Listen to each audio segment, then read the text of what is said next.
Pai do Senhor para todos. Estamos retomando aqui nossas gravações relacionadas ao estudos bíblicos. Estávamos um tempo já sem fazer novas gravações porque estava totalmente dedicado às ministrações aí das palestras relacionadas ao seminário Cremos, né? Tanto na área de soteriologia quanto na área de cristologia. Então, como estávamos empenhados aí nesse trabalho, não estávamos realizando gravações, mas agora, graças a Deus, uma vez já tendo realizado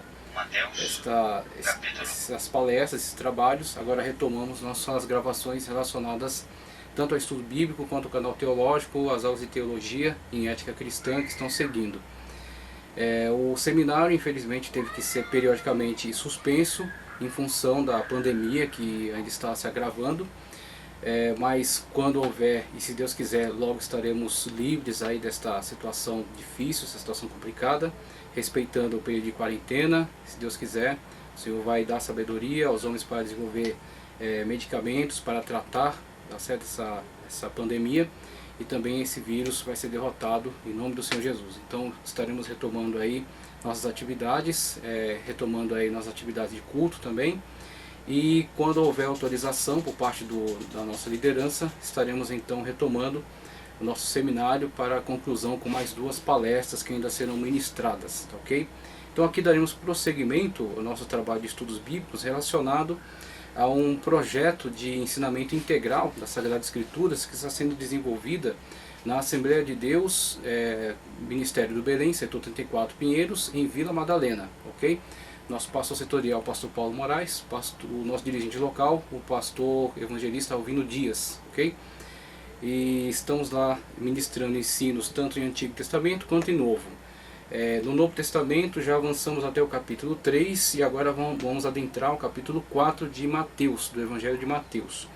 Para nosso estudo estaremos utilizando um material muito interessante, que é a Bíblia Sagrada, versão João Ferreira de Almeida, tá ok? Em áudio. A Bíblia Sagrada em áudio. Estaremos fazendo uso aí desses áudios, tá ok? Das nossas gravações. Faremos comentários também relacionados ao estudo que eu já desenvolvi nesse capítulo 4, versículos 1 a 11, que estão aqui inseridos no livro, tá certo? O livro que é fruto aí desses comentários, de uma reflexão sobre esse texto. O livro O Caminho de Vitória sobre o Deserto. Aprenda com Cristo a superar e a vencer pela orientação do Espírito Santo. Então temos esse livro, por enquanto só temos PDF, tá ok? Disponível para ser baixado. Mas se Deus quiser, logo, Deus nos abençoando, estaremos publicando esta obra. Então tem esta obra para ser publicada, tem uma obra relacionada à reforma e também estou preparando um relacionado ao estudo soteriológico e cristológico da declaração de fé das Assembleias de Deus. Então estaremos também fazendo comentários, lendo material do livro, que já foi elaborado em cima desses textos de Mateus 4, 1 a 11, relacionado à tentação e à vitória de Cristo, tá ok? Durante esse período. E vamos estar enriquecendo também com outros comentários. Eu quero trazer aqui comentário de Champlin, tá? Comentário de Champlin, comentário versículo por versículo do Novo Testamento, Evangelho de Mateus, de Champlin. Também comentário de John MacArthur, tá ok? Comentário bíblico de John MacArthur, que está trazendo aqui para complementar aqui o nosso estudo. Matthew Henry, ok? Matthew Henry, Evangelho de Mateus também. E o comentário histórico-cultural da editora Vida Nova, ok? Matthew Henry, editora CPAD. O Champlin, o comentário MacArthur é Thomas Nelson. O histórico-cultural é editora Vida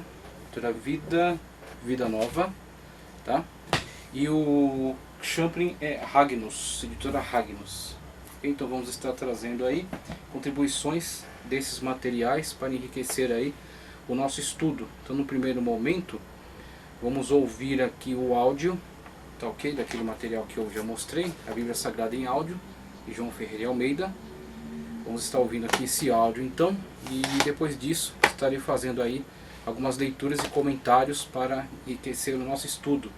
Ok? Eu pretendo dividir em 11 estudos, cada um em cima de um versículo de capítulo 4 de Mateus, versículos 1 a 11. Então vamos ver aí como vamos desenvolver da melhor maneira e que o Senhor esteja abençoando poderosamente a sua vida em nome de Jesus. Vamos lá, vamos ouvir aqui. Deixa eu retornar. Mateus, capítulo 4. A seguir, foi Jesus levado pelo Espírito ao deserto para ser tentado pelo diabo. E depois de jejuar 40 dias e 40 noites, teve fome. Então o tentador, aproximando-se, lhe disse: Se és filho de Deus, manda que estas pedras se transformem em pães. Jesus, porém, respondeu: Está escrito: Não só de pão viverá o homem, mas de toda a palavra que procede da boca de Deus. Então o diabo levou a cidade santa, colocou-o sobre o pináculo do templo e lhe disse: Se és filho de Deus, atira-te abaixo, porque está escrito: Aos seus anjos ordenará a teu respeito que te guardem, e eles te sustentarão nas suas mãos, para não tropeçares em alguma pedra. Respondeu-lhe Jesus: Também está escrito: Não tentarás do Senhor teu Deus.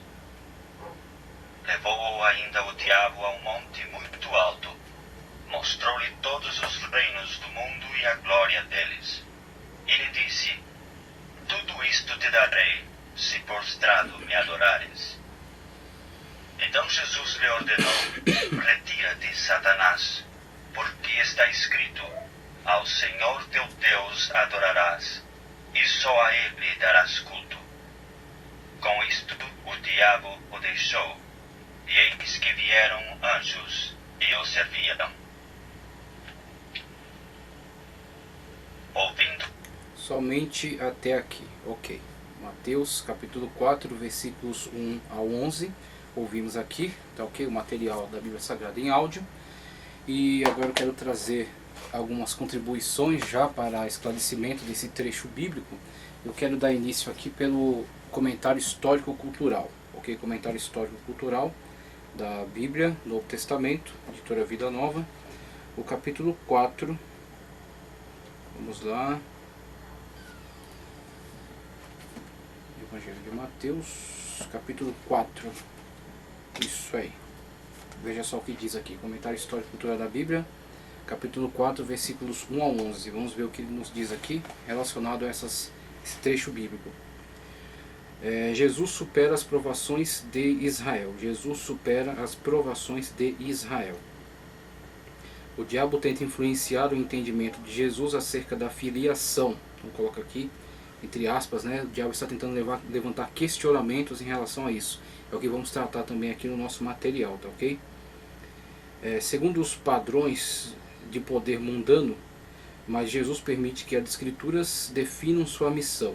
Então tentando fazer aí um contraste, né? E tentando trazer Jesus, arrastar Jesus para essa perspectiva na qual ele precisa provar a sua filiação, demonstrando isso através da exibição de algum poder, como o diabo tem tentado instigá-lo a fazer, e como na verdade nós vamos fazer uma paráfrase, né, para a aplicação à nossa vida, o que na verdade ele tem tentado fazer e tem logrado êxito em algumas situações relacionadas a muitos líderes, ou relacionadas até a muitas pessoas que tentam comprovar a sua ligação, sua filiação a Deus por meio de certas demonstrações.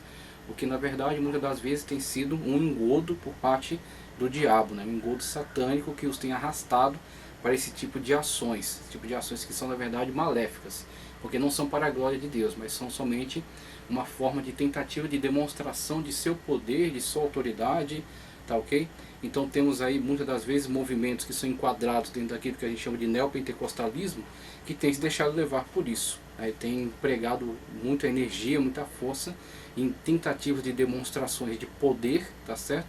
E essas tentativas de demonstrações para justificar certas práticas, certas doutrinas, tá ok? E muitas das vezes isso tem sido um engodo para líderes e para liderados, que têm sido arrastados aí para esse tipo de atitudes que não louvam, não glorificam a Deus, mas são glorificação do próprio homem ou de movimentos atrelados a estes líderes, a estes homens.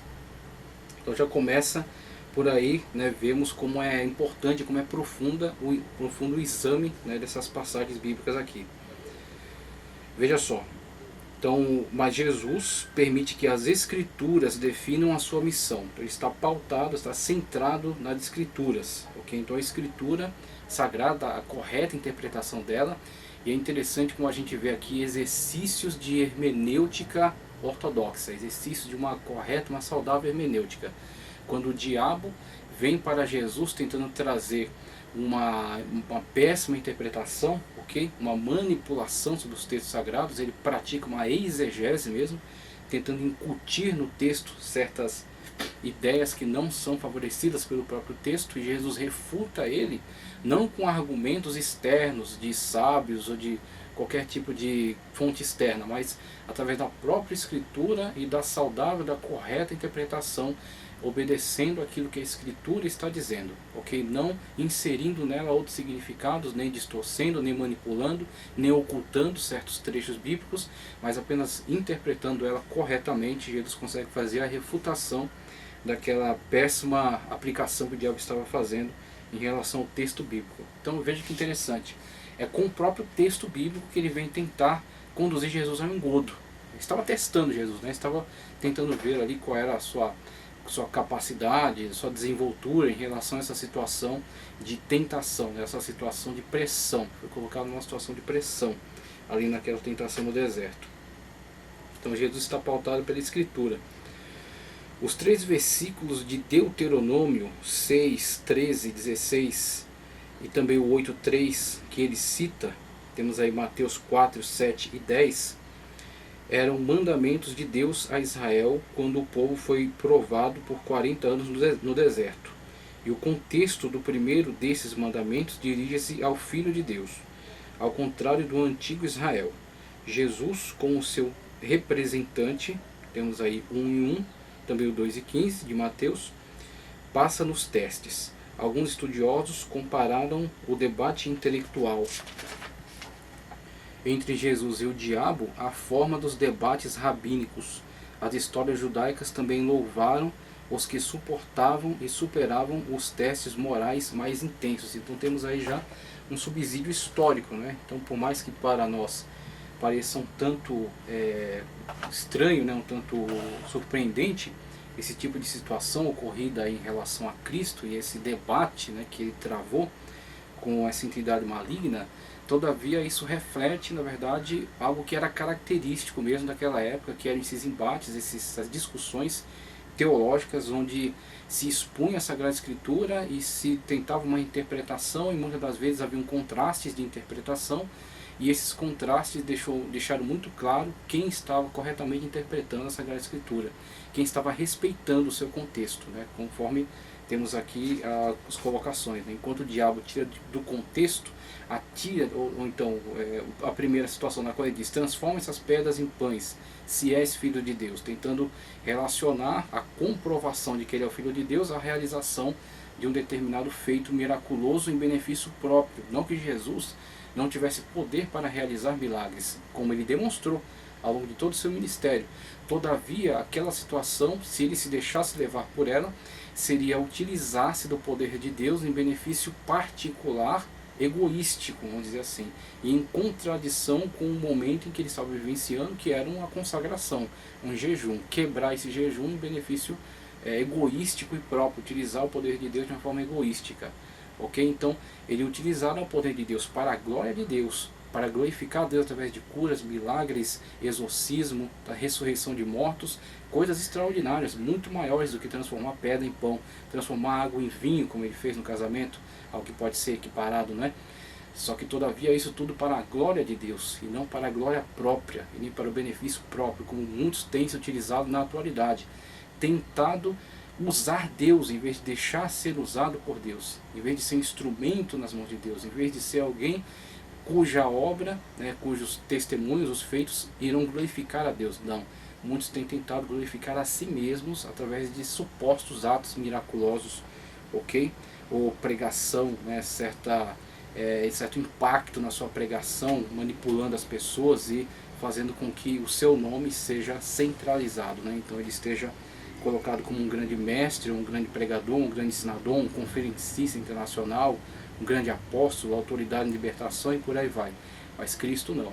É Deus que tem que ser glorificado. O objetivo dele é glorificar o Pai através da sua obra. Então ele não poderia manipular o poder lhe concedido pelo Espírito Santo para benefício próprio, senão para a glória de Deus. Então ele sabiamente refuta: nem só de pão viverá o homem, nem só de pão viverá o homem, também de pão, também precisa se alimentar, mas não é o principal, não é o centro, não é o objetivo final, não é a finalidade.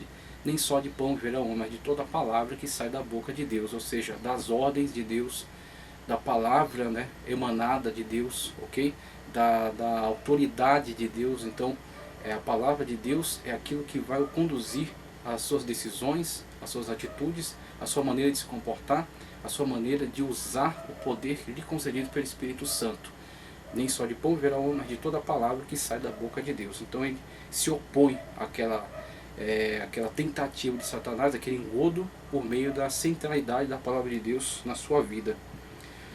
Um dos atos divinos mais reiterados no Antigo Testamento é o de que um dos atos divinos mais reiterados no Antigo Testamento é o de que Deus conduziu seu povo no deserto.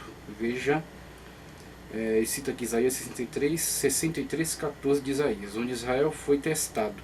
Embora o Antigo Testamento só mencione o diabo raramente, de fato, né, sua atividade como tentador, conforme Jó 1, também o 2, havia se tornado objeto de grande atenção nos dias de Jesus. O aspecto surpreendente aqui, para a maioria dos leitores judeus, não seria o fato de que o diabo estava executando a tentação, mas que estava fazendo pessoalmente. Então, aqui, uma questão muito séria, e isso não é à toa, do envolvimento direto, né, e não simplesmente de situações caóticas criadas no entorno ao homem, tendo sido causadas por forças demoníacas, ou então o envio de outros emissários para que pudessem estar realizando, mas o envolvimento direto e pessoal do próprio diabo com essa situação de tentação, a qual Cristo estava suportando, estava passando, estava vivenciando.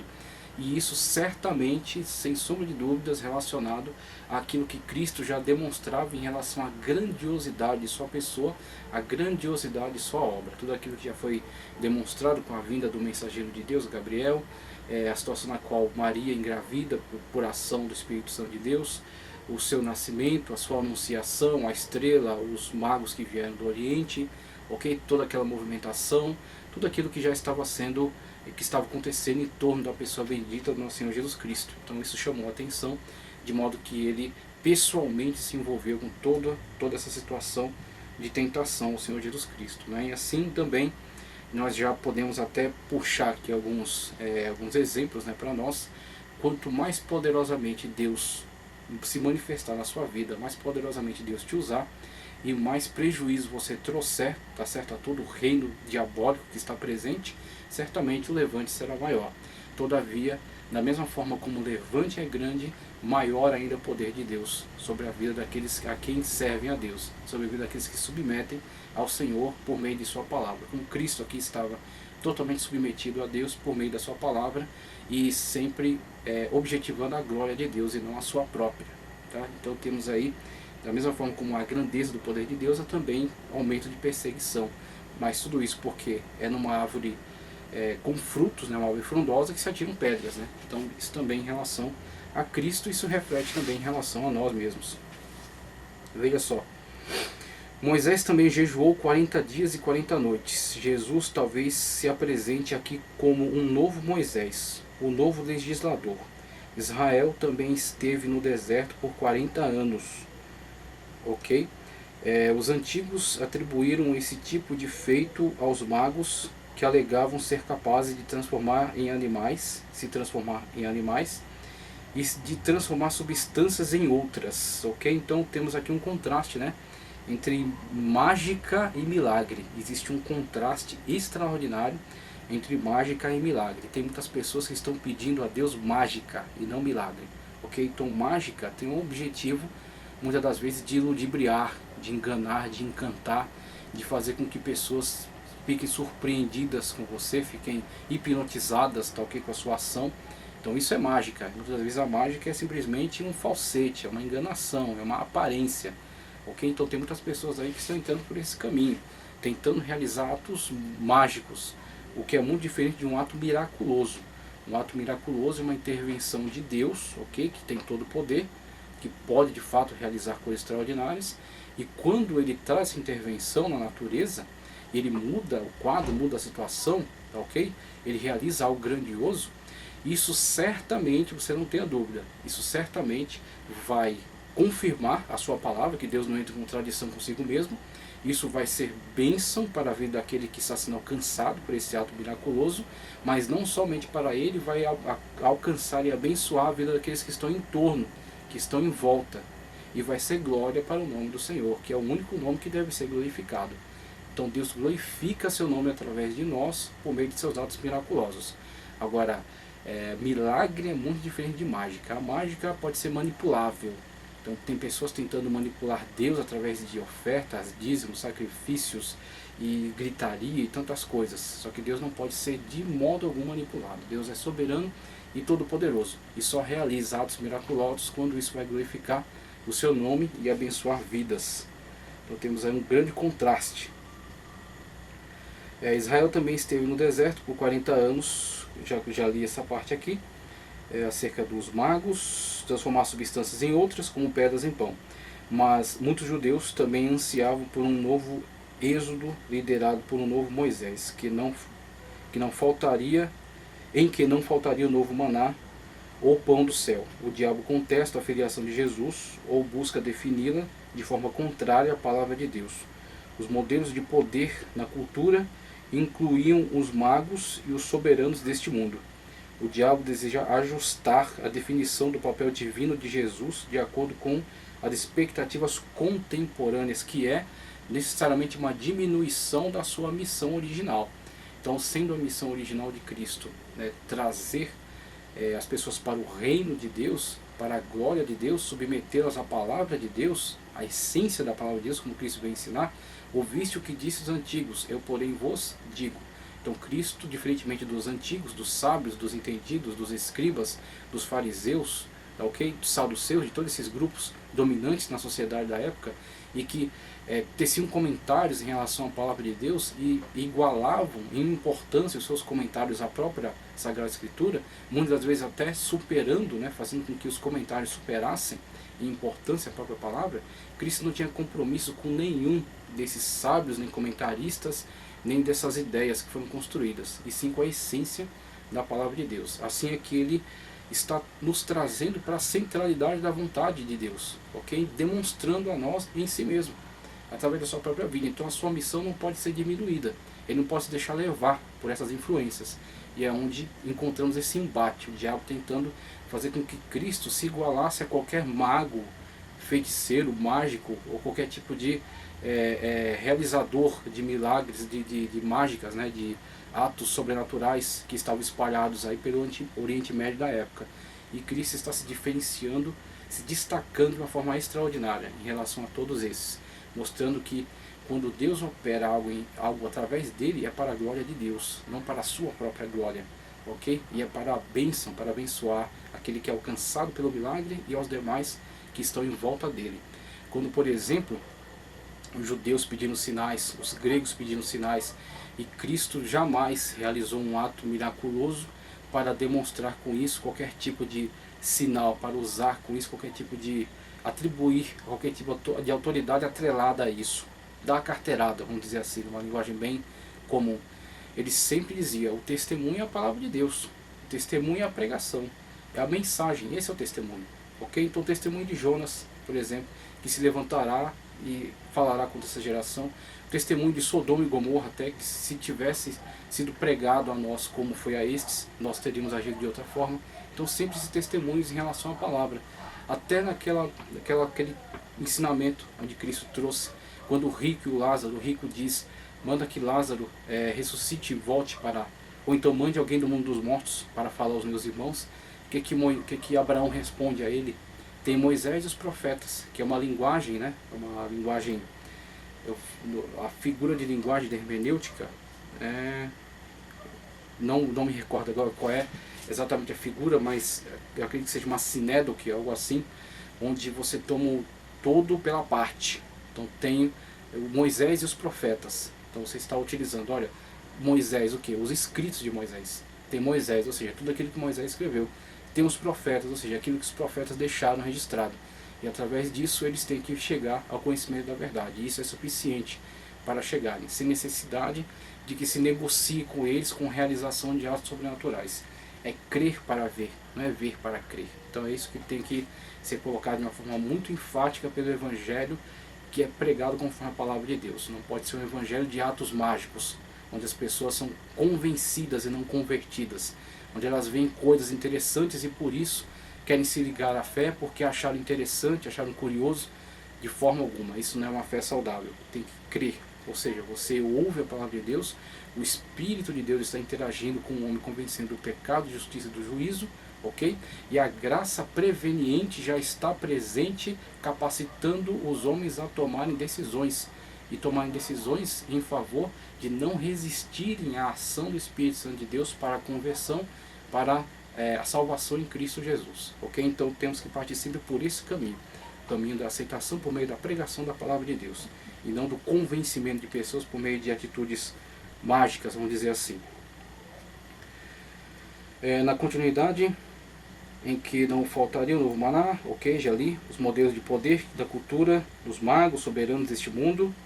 O diabo deseja ajustar a definição do papel divino de Jesus de acordo com as expectativas contemporâneas e diminuir a importância do papel que ele estava desempenhando. Satanás oferece uma perspectiva mundana do significado de filho de Deus. Contudo, confiando na voz do Pai, Jesus define sua missão conforme as Escrituras. Ele certamente conhecia o contexto de Deuteronômio 8:3, versículo que citou. Jesus pode confiar na provisão divina do maná no deserto, porque Deus é o Pai de Jesus, assim como era o Pai de Israel. Deuteronômio 8:5. Outros círculos judaicos, como fica evidente, por exemplo, nos manuscritos do Mar Morto e em textos rabínicos posteriores, também usavam a expressão está escrito para apresentar um texto das Escrituras. Cidade Santa, relacionada aqui, conforme nós ouvimos aí do texto lido, Cidade Santa era um dos nomes comuns de Jerusalém. O diabo leva Jesus a uma parte do templo voltada para um vale profundo. Uma queda seria sem dúvida fatal. Rabinos de um período posterior reconheciam que o diabo e os demônios eram capazes de manejar bem as Escrituras. Então eles, vejam uma coisa interessante aqui, não é pelo fato de serem grandes conhecedores da Escritura que eles são tementes a Deus. Então é muito diferente a questão do conhecimento, e muitas das vezes o conhecimento pode levar a uma soberba, ok? Pode levar a uma arrogância. Por isso que a salvação do cristianismo não tem nada a ver com gnosticismo, com gnose, com conhecimentos secretos ou profundos ou místicos, e sim tem a ver com, a partir da comunicação da verdade que é Cristo, a sujeição a Ele. Então se submeter a Cristo para a salvação é pela graça, ok? Então temos aí a situação na qual o diabo manifesta profundo conhecimento das Sagradas Escrituras. O diabo é muito melhor teólogo do que qualquer um de nós. Todavia não teme a Deus, não se submete a Deus. Então uma pessoa iletrada, analfabeta, que conhece poucos versículos da Bíblia, mas que é temente e submissa a Deus, é muito superior a qualquer teólogo graduado, PhD, ThD. Ok? O Espírito Santo de Deus pode usá-lo poderosamente e pode suprir as necessidades. Agora, claro, isso não é desculpa para o descaso, isso não é desculpa para relaxar, né? Mas tem que cada vez mais se aperfeiçoar. É como você tem, por exemplo, uma ferramenta afiada e uma ferramenta cega. Às vezes a pessoa que manipula a ferramenta é tão boa que mesmo com uma ferramenta cega ela consegue trabalhar bem. Claro, poderia trabalhar muito melhor se ela fosse amolada. Assim você tem muitas pessoas que são ferramentas, mas se ela fosse mais amolada, mais aperfeiçoada no que ela faz, seria usada de uma forma mais extraordinária ainda. Então ela tem que amolar a ferramenta, né? Tem que se aperfeiçoar, estudar, ler, se aprofundar. Mas sempre ligado ao temor de Deus. O princípio da sabedoria, como diz, né, o sábio Salomão. O princípio da sabedoria é o temor. Então se falta temor, a sabedoria não vai te ser útil para nada. Aqui o diabo cita Salmos 91, 11 e 12 também, fora de contexto. Veja aqui, essa atividade de descontextualizar textos bíblicos é uma atividade satânica, demoníaca, ok? Tirar texto fora do contexto e aplicá-lo, manipulá-lo e usá-lo para para benefício próprio, ok? Então você tem muitas das vezes situações nas quais pessoas tiram do contexto, algumas vezes com má intenção, outras vezes até nem com tanta má intenção assim, mas acaba sendo prejudicial também. Como por exemplo, você tem situações, e agora aproveitando essa situação que estamos vivenciando, né? Alguns que dizem, né, utilizando daqueles textos de Antigo Testamento, fala que nenhum mal chegará à tua tenda, nenhum mal te abaterá e qualquer coisa assim. Tudo bem, concordamos que de fato Deus nos guarda, Deus nos livra, Deus nos protege, mas você não pode pegar um texto desse e generalizar de tal maneira que você encontrasse qualquer tipo de contradição no fato de hoje servos e servas de Deus serem infelizmente atingidos pela contaminação com esse vírus ou com outros vírus até que já passaram, né, por aqui. Nós vimos pouco antes aí outras contaminações também que foram tão graves, foram graves também, talvez não tanto quanto esta, mas foram. E como é que fica, né? Nenhum mal chegará à tua tenda, como diz lá, sobre Israel não vale, nenhum mal chegará à tua tenda, como é dito mesmo, nesse trecho, nessa parte do versículo, que é mais o foco, né, o importante. E como é que fica? Nenhum mal chegará à tua tenda, e como é que o irmão ficou doente, como é que ele ficou contaminado com essa situação? Veja, onde o versículo está sendo usado, com quem ele está sendo usado, tá certo? Qual é o contexto, qual é o momento? Então nós temos Israel numa peregrinação, num deserto, ok? 40 anos de peregrinação, já chegando perto de Moabe, para atravessar, para entrar em Canaã. É contratado ali um feiticeiro para tentar amaldiçoar Israel. E o que acontece? Israel, nessa situação, na qual Deus está falando através da boca do próprio falso profeta, né, que era até um profeta de Deus, mas que se corrompeu, se vendeu, Deus está utilizando-se deste homem para inverter a situação e dizer: contra eles não vale nenhum encantamento, nenhum mal chegará à sua tenda. Ou seja, eles são totalmente cobertos ali da proteção, da guarda, e Deus blindou aquele povo para que ele não fosse atingido de situação, em momento algum, situação nenhuma. Até que eles, passando aquele período, adentraram em Canaã. Adentrando em Canaã, havia a situação na qual eles tinham que manter fidelidade, se manter fiéis à palavra de Deus, ao pacto, à aliança com Deus. Agora diga para mim, eles quando atentaram contra, se deixaram levar para a idolatria, pecaram, desobedeceram a Deus, eles foram ou não foram atingidos por moléstias? Então temos aí a situação na qual aquele versículo é verdadeiro, ele é com certeza canônico, inspirado, só que ele tem o seu contexto, ele tem o seu momento, ok? Então temos situações que são muito mais melhor compreendidas. Outro versículo: onde colocar a planta do teu pé é teu. Muito bem. Aí a teologia da prosperidade adora pegar esse texto aí e incentivar as pessoas a saírem colocando o pé no carro dos outros, na casa dos outros. Onde colocar a planta do teu pé é teu. Será que faz sentido isso? Será que é válido? Ou se olharmos para o texto, não vamos entender que a terra de Canaã foi concedida para que Israel adentrasse ali e conquistasse. Deus autorizou que eles adentrassem e conquistassem aquela terra, e por isso, durante todo o perímetro, todo o território de Canaã, onde eles colocassem a planta do pé, de fato, era deles, porque Deus havia dado a eles. Agora, isso não pode ser tirado do contexto e aplicado em qualquer situação. Então, temos que ver o contexto, a regra do contexto, ok? Em relação a hoje, por exemplo, né? O que Cristo disse? Ele falou acerca de terremotos, ele falou acerca de pestes, e ele falou acerca de guerras e rumores de guerras. Ele falou para não se assustar, porque isso é um princípio. Então temos a situação na qual hoje estamos vivenciando, estamos vivendo dentro de um sinal. É um sinal da vinda de Cristo Jesus. Ele vai levar um povo escolhido para si. A vinda de Cristo Jesus é um evento em duas etapas: o arrebatamento, o arpadizo, tá, okay? Que é o rapto, quando seremos levados para Cristo Jesus, seremos transformados, os mortos ressuscitarão primeiro e todos encontraremos com o Senhor. E a segunda fase do evento, a vinda de Cristo, é a parousia, na qual todos nós voltaremos com Cristo para derrotar, tá certo, o anticristo que estará reinando no mundo e estabelecer o reino milenial, ok? Então temos a situação na qual estamos hoje dentro de um sinal, que é um sinal que antecede o arpades, a vinda, o arrebatamento da igreja. Então estamos na iminência, estamos às portas do arrebatamento, e isso é feito para nós com muita clareza. Em que momento da sua vida você viu uma situação na qual nem as igrejas puderam abrir? Isso é totalmente novo. Então temos aí uma situação que de fato é nova, e é uma situação que é um sinal, uma demonstração é até uma demonstração em relação à situação que será vivenciada após arrebatamento, quando buscarão um meio de se reconciliar com Deus, buscarão uma igreja, buscarão um meio de orar, de tentar encontrar algum consolo, e não encontrarão, não haverá. Então temos já uma demonstração antecipada, porque tudo que Deus faz, Ele traz um aviso anterior, por causa da sua misericórdia e do seu amor. Então temos aí, este aviso está sendo dado, essa demonstração do que vai ser pós-arrebatamento, né, com essa situação de isolamento que estamos vivenciando agora, né? Apenas uma pequena demonstração. Mas o principal aqui é ver que é uma atividade demoníaca tirar texto fora do contexto e aplicá-lo a seu bel prazer. E isso é uma atitude totalmente prejudicial, danosa, né? Então temos que tomar muito cuidado com isso. Em relação a hoje, por exemplo, no mundo tereis aflições, mas tenha de bom ânimo, eu venci o mundo. Esse é o texto. Novo Testamento, palavras de Cristo. Cristo disse, tereis aflições. Então os servos de Deus, a serva de Deus da igreja, eles têm o privilégio de serem remidos e lavados, purificados com o sangue de Cristo Jesus, e terem a tão bendita esperança, ok? Que não pode ser arrancada nem por vírus, nem por assassinato, nem por sequestro, nem por roubo, nem por nenhum tipo de coisa.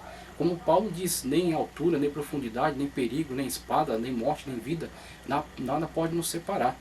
Então ter essa bendita esperança faz toda a diferença. Não interessa a maneira como você vai passar para a eternidade, interessa que na eternidade você tenha a garantia do selo do Espírito Santo que está sobre você.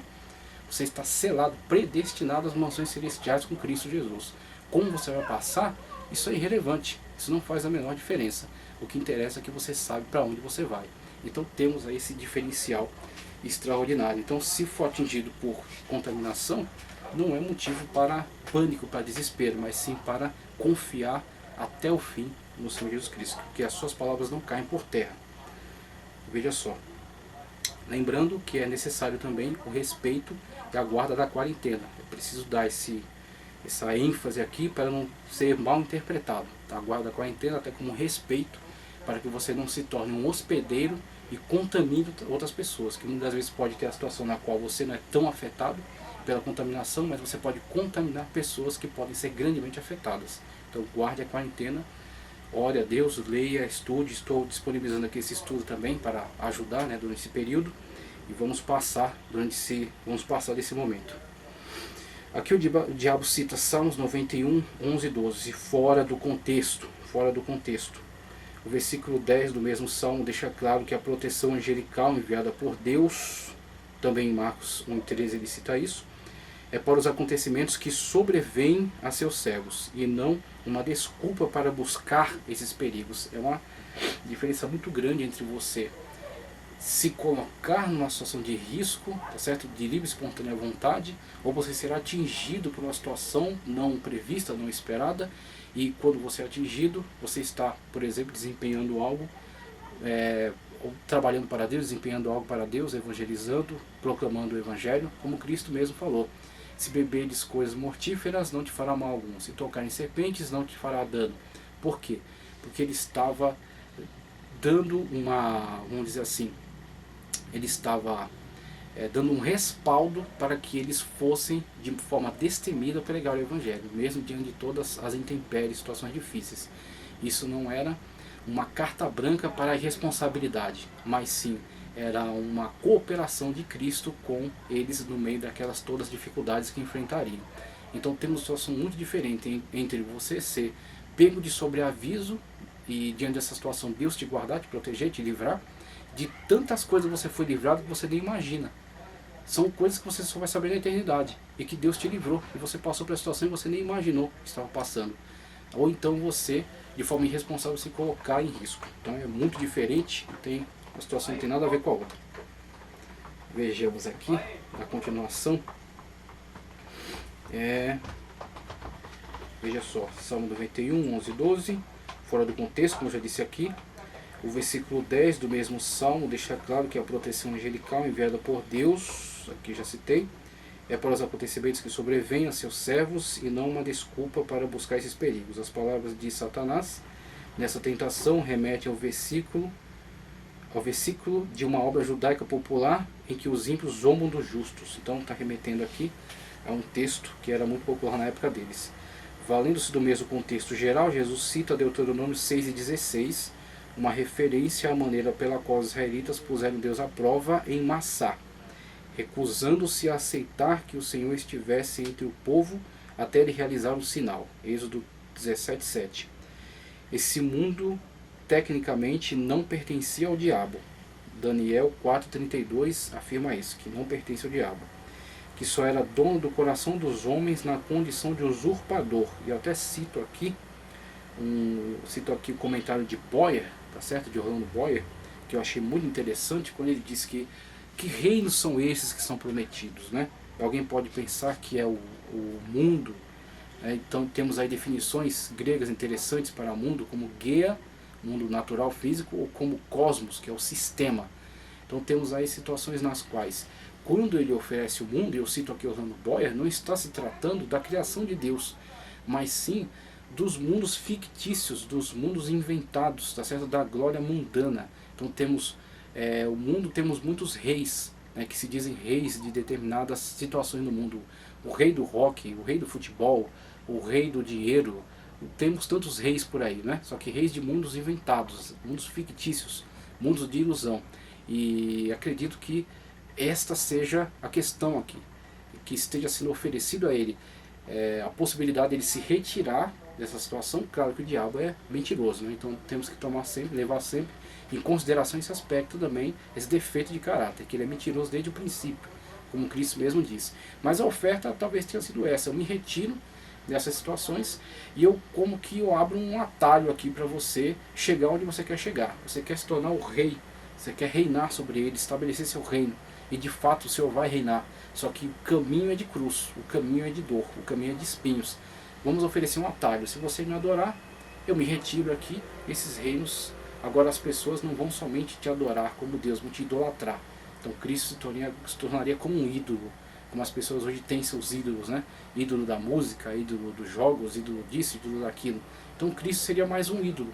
Da mesma forma como atrás o diabo tentou igualar Cristo a um mago, realizando mágica, aqui ele quer tentar tornar Cristo um ídolo, tornar-se rei, né, dono desses reinos, esses reinos da mentira inventados pelo diabo, através dos quais ele aprisiona os homens. Ele talvez estaria oferecendo isso.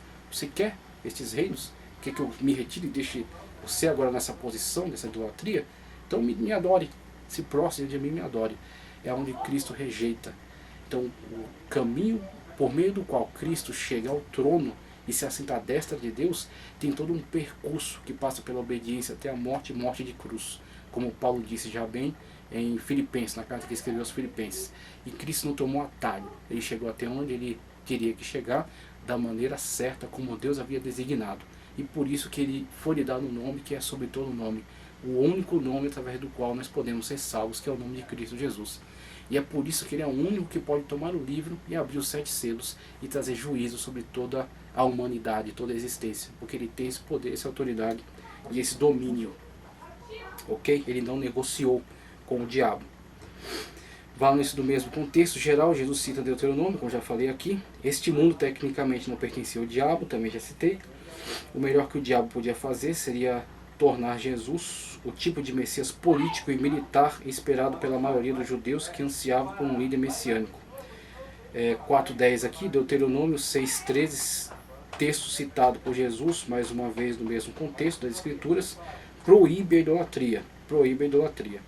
Um mandamento violado por qualquer pessoa que adorasse ao diabo, se prostrasse diante dele, e muitas pessoas têm sido levadas a isso, induzidas a isso, para conseguir certos benefícios de uma forma rápida, tá certo? Conseguir chegar a certos lugares que almeja, que cobiça de uma forma, vamos dizer assim, instantânea. E muitas pessoas às vezes se prostram a esse tipo de idolatria, tá, ok? São compradas por essa oferta. Cristo não podia se vender a esse tipo de oferta. Veja, 4:11 para encerrar aqui.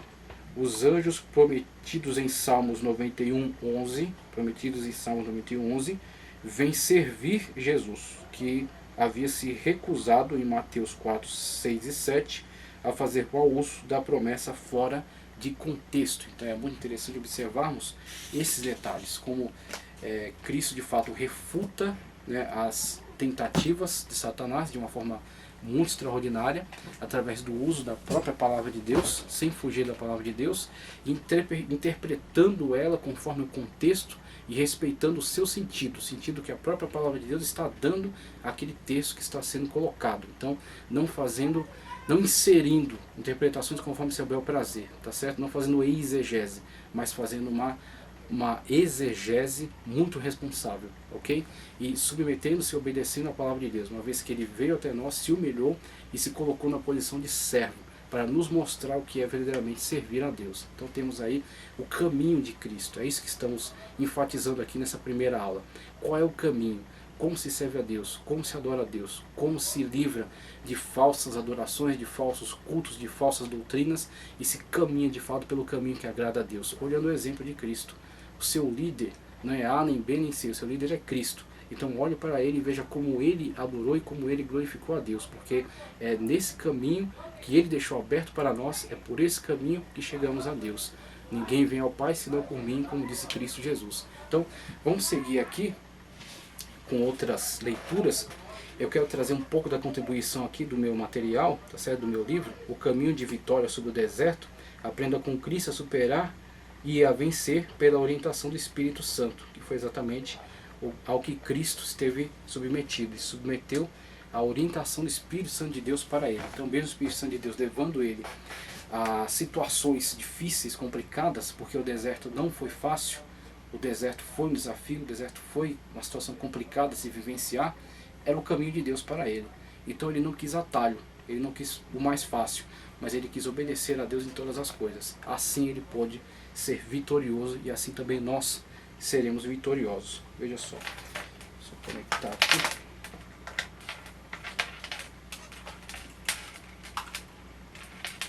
Vamos lá, vamos dar sequência aqui. Eu quero trazer um pouco do material que eu preparei aqui relacionado a esse texto.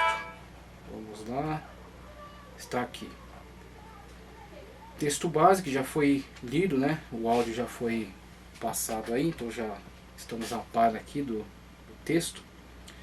O primeiro versículo que estamos utilizando aqui no nosso estudo. Então foi conduzido Jesus pelo Espírito, foi o Espírito Santo de Deus que conduziu ele ao deserto, tá ok? Então certas colocações aí levantadas por teologia da prosperidade, onde eles colocam como que sendo impossível um servo fiel a Deus passar por dificuldades, passar por apertos, muitas das vezes, situações difíceis, provações. Então tudo isso está indo contra a orientação da palavra de Deus, tudo isso está indo contra aquilo que é revelado pela Sagrada Escritura. Quando nós vemos que Cristo, o servo perfeito, o homem sem pecado, tá certo? Que serviu a Deus em todas as coisas, foi perfeito em todas as coisas, foi Cristo mesmo que foi conduzido ao deserto, e não foi pelo diabo não, foi conduzido pelo Espírito Santo de Deus. O Espírito Santo de Deus conduziu ele ao deserto para ser tentado pelo diabo. Em relação a Deus é da provação, Deus estava o provando. Em relação ao diabo era tentação, o diabo queria o derrubar, mas era o Espírito de Deus que estava à frente dele, estava conduzindo ele neste momento delicado, esse momento difícil. Por isso que os servos e as servas de Deus não têm que estar preocupados em relação à situação na qual são conduzidos a um momento de provação, porque é Deus, é a escola de Deus para você. Lembre-se de José, o que José teve que passar até chegar a ser vizir do Egito e a favorecer toda a sua família, beneficiá-los com uma situação confortável. Mas teve traição dos irmãos, teve escravidão, foi vendido como escravo, tá certo, no Egito, teve falsa acusação, teve prisão injusta, ok, teve esquecimento na cadeia, tá certo, ingratidão por parte daqueles que ele ajudou. Só depois é que ele foi ser, quando chegou o tempo de Deus, a hora de Deus, Deus criou meios, Deus abriu porta onde não havia porta, para que José saísse da cadeia direto para o palácio. Mas isso teve o tempo, teve o momento de Deus. Tem que esperar o tempo Kairos, que é o tempo oportuno, é o tempo de Deus para a nossa vida. Ok? Então temos que esperar o momento em que Deus quer de fato trabalhar e realizar essa transformação dessas obras. Veja só, quero trazer uma leitura aqui. Vamos lá. Do que eu vou tratar aqui na minha obra, só para a gente ter uma noção. Veja só. Então, Mateus 4, 1 a 11 é o texto onde estamos trabalhando. Então tem a introdução, que eu vou fazer a leitura para vocês. é o início da nossa vitória, a revelação da vontade de Deus, que é aquilo que estamos enfatizando aqui, de mais importante é descobrirmos de fato como estar em contato, como ter conhecimento da vontade de Deus e não ser enganado pelas diversas lideranças que têm manipulado a palavra, como estar em contato direto com Deus e fazer a sua vontade, e trilhar o seu caminho, e andar, né, estar sendo conduzido pelo Espírito Santo de Deus, de acordo com aquilo que Ele quer para nós. Então, esse é o nosso objetivo, é o nosso foco. O início da nossa vitória, a revelação da vontade de Deus, o caminho de Cristo, né, então o exemplo máximo é para nós, o ato espontâneo, e é onde entra a nossa iniciativa, como nós reagimos a essas situações de provação, de tentação, essas situações de teste, ok? Como é que nós reagimos a ela. Então a reação que tem que ser esperada de nós, que nós temos que participar, contribuir com a nossa iniciativa. O confronto, então analisar direitinho como é que Cristo reagiu a essa situação de confronto, como ele se comportou. Nossa meta, ok? Com o que nós temos que ter como central, o objetivo, o foco, aquilo que nós colocamos como paradigma e estamos buscando, tá ok? Em relação às nossas atitudes.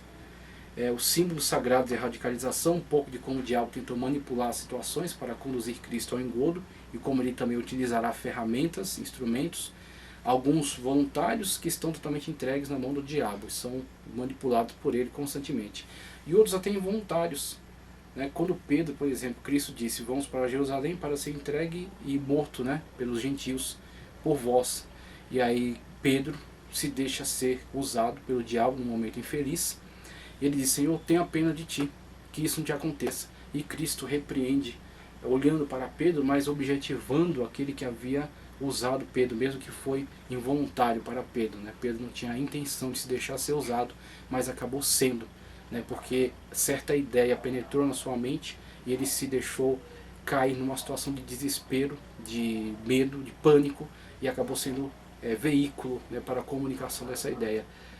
Cristo diz: para trás de mim, Satanás. Ele não está falando, o objetivo final não é Pedro, e sim aquele que usou Pedro involuntariamente. Para trás de mim, Satanás, porque não conhece os propósitos de Deus. Então ele está mandando um recado direto: Pedro, você se deixou ser usado por uma ideia maligna. E muitas das vezes servos e servas de Deus não vigiam, não se atentam às ideias que têm brotado no seu coração, na sua mente, acabam sendo veículo para a propagação dessa ideia, mesmo que não estejam possessos, tá, ok, por uma entidade maligna, mas se deixam ser veículo da propagação de péssimas ideias. Símbolos sagrados de radicalização, a última investida, o alto monte, como Cristo refutou essa iniciativa de Satanás. A mesa aposta, onde eu trago aí um outro exemplo, colocando o valor de servos de Deus quando se colocam, se posicionam e como percebem qual é o valor de estar conforme a vontade de Deus. E eu encerro aqui uma mesa no deserto, acerca do momento onde Cristo, tendo resistido à situação, foi por Deus atendido, né? Foi por Deus recompensado, quando Deus supriu todas as suas necessidades ao final daquele período de tentação. E o caminhante, quando eu faço uma análise geral acerca do tratado, acerca de todo esse trabalho que desenvolvemos, e mostro como é importante estarmos sendo guiados pela vontade de Deus, superando a nossa própria vontade e superando orientações advindas de diversas lideranças, muitas das quais não estão fazendo, não estão andando conforme a vontade de Deus. Então é importante termos sempre este norte, esta bússola, esta orientação, esta meta, esse paradigma, esse propósito. Estamos andando conforme ele, para não nos perdermos nesses caminhos, tá ok? Mas estamos trilhando pelo caminho que é Cristo. Veja só, na introdução, o que eu digo aqui? Eu já vou caminhar para o encerramento, já está ficando bastante extenso, mas eu quero passar só esse início aqui do trabalho. A gente vai desenvolver isso aqui em mais aulas, tá ok? A introdução, eu digo o seguinte, ó.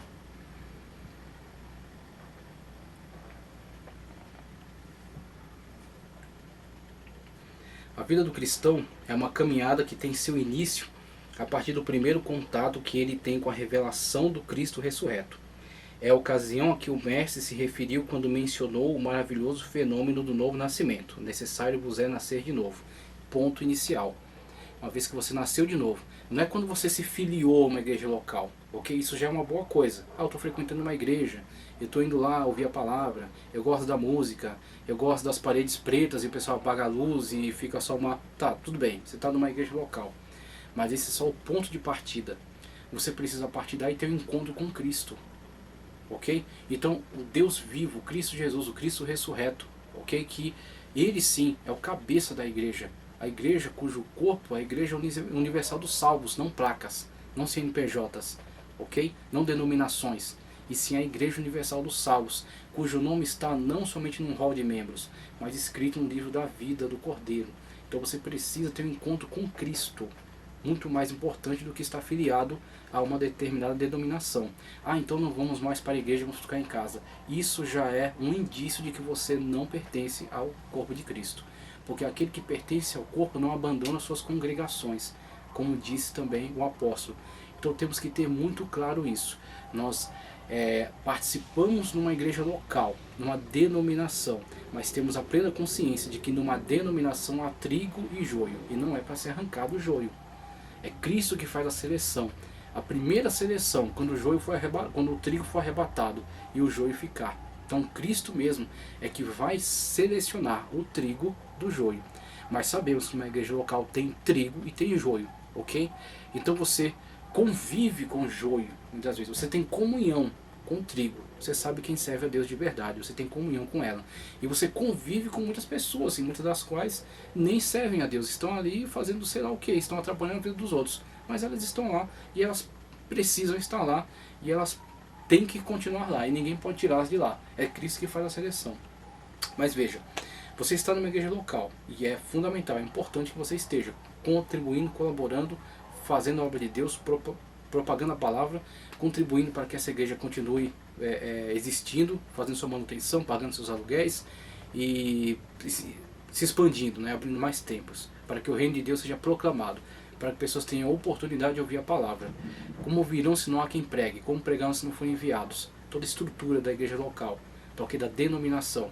Só que estar na denominação é só um primeiro passo. Você precisa ter o seu nome no livro da vida e estar inserido na Igreja Universal dos Salvos, que é aqueles que estão no corpo de Cristo, cuja cabeça é Ele mesmo.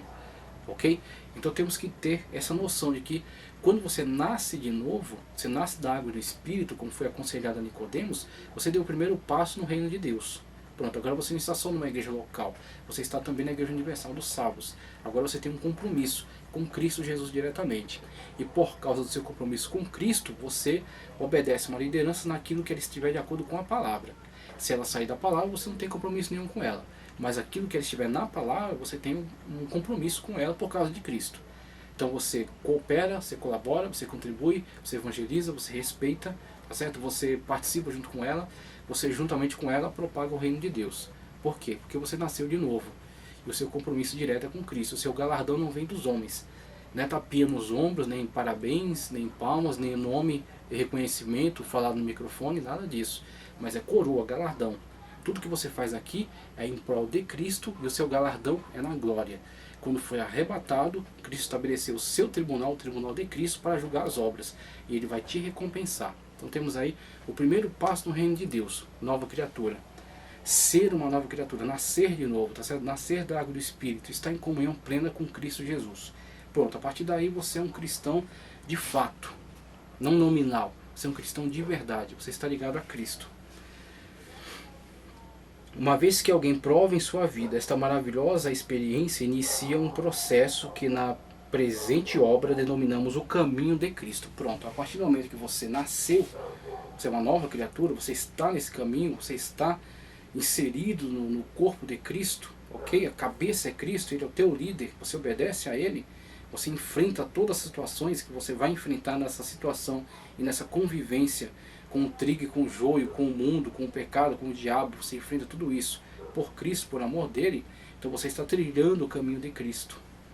Como que você vai andar pelo caminho de Cristo se você não conhece quais são os procedimentos corretos adotados por Ele?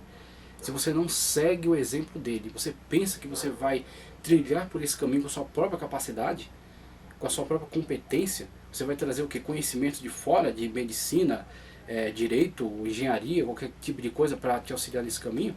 Isso serve para a sua vida cotidiana, no mundo, conhecimentos humanos para humanos vivenciados neste mundo.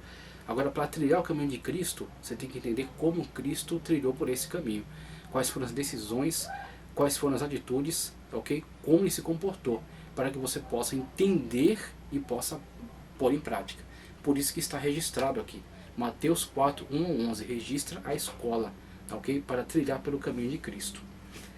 Veja só, a revelação do caminho de Cristo, ok? Deixa eu só ver aqui se eu estou no lugar certo, que nos é revelado pelo Espírito Santo, o caminho de Cristo, veja. Caminho este que será trilhado em toda uma vida de dedicação e de aprendizagem concernente a tudo que podemos aprender da sabedoria de Deus que nos é revelada pelo Santo Espírito durante esta longa caminhada. Muito bem, então o Espírito Santo de Deus vai criar situações, vai criar oportunidades, vai criar momentos. E esses momentos, muitas das vezes, se você não estiver em sintonia com o Espírito Santo de Deus, para você vai lhe parecer que aqueles momentos são só de sofrimento, são só de perseguição, são momentos só de dor, quando na verdade seria uma importante matéria no seu currículo. O Espírito Santo de Deus preparou aquele momento, ele te colocou nele, e aquele momento é de dor, de sofrimento. Mas por quê? Porque é uma matéria no currículo.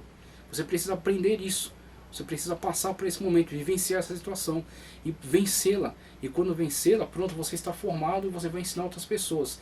Mas e se você estiver totalmente desapercebido? Você vai entrar por aquela situação, vai pensar que aquilo é um tipo de perseguição contra você, que Deus não te ama, que Deus esqueceu de você, e você, muitas das vezes, numa situação dessa, por se deixar levar por esses pensamentos demoníacos, diabólicos ou carnais, você acaba se desviando do caminho e adentrando aí, tentando pegar atalho. Tá, ok? Então temos que tomar muito cuidado com isso, temos que prestar atenção nisso.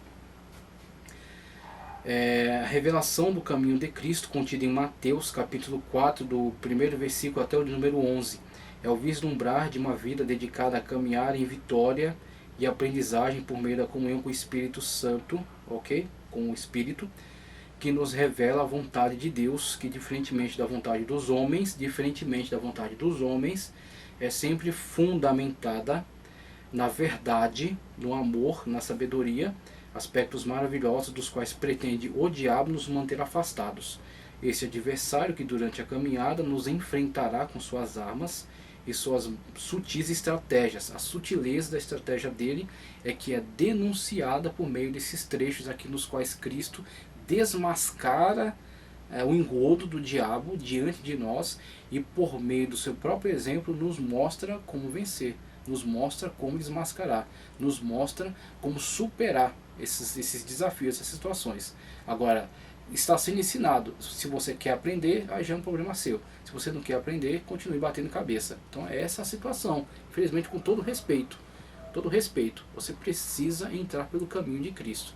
Você precisa entender quais são as decisões, quais são as atitudes, quais são as maneiras pelas quais Cristo lidou com essas situações, para que você possa também entrar pelo caminho dele e ter, alcançar a vitória que ele tem para nós. Veja só, continuando aqui, enfrentará sutis estratégias contra a nossa vida espiritual, pretendendo com isso nos desviar da revelação divina e nos manter presos ao seu engano e à sua mentira. Tem muita gente aí vivendo de engano e de mentira, e pensa que está servindo a Deus, pensa que está agradando a Deus, e na verdade está fazendo a vontade de homens, está se exibindo, está glorificando seu próprio nome, e está muito longe da vontade de Deus, está muito longe do caminho de Cristo. Tá, ok? Então temos que tomar cuidado com essas situações para que nós também não sejamos arrastados para elas. Veja, uma vez que é Ele mesmo o pai da mentira, João 8,44, mas ao nosso lado está o Santo Espírito, que nos guia pelo caminho de provações, conforme está na Escritura, nos capacitando para vencer as tentações, tá, ok? Seja no deserto, com as pedras, por meio das quais pretende nos induzir a fazer da nossa fé algo devotado à vitória sobre obstáculos materiais apenas. E aí tomo aqui esse trecho e faço um link com aquilo que Paulo fala: alguns esperam em Cristo somente para esta vida, e estes, conforme Paulo diz, não sou eu, Paulo, estes são os mais miseráveis dos homens. Ou seja, diante de tudo aquilo que em Cristo há para nós, de grandioso, de maravilhoso, algo que vem da parte de Deus, algo extraordinário, a pessoa quer algo de Cristo somente para esta vida, quer manipular Cristo para que ele seja para si um médico apenas. Ele é médico dos médicos, Senhor dos senhores, mas ele não é só isso. Ou fazer de Cristo um banqueiro, ou fazer de Cristo alguém que possa trazer algum consolo somente, um amigo, ok?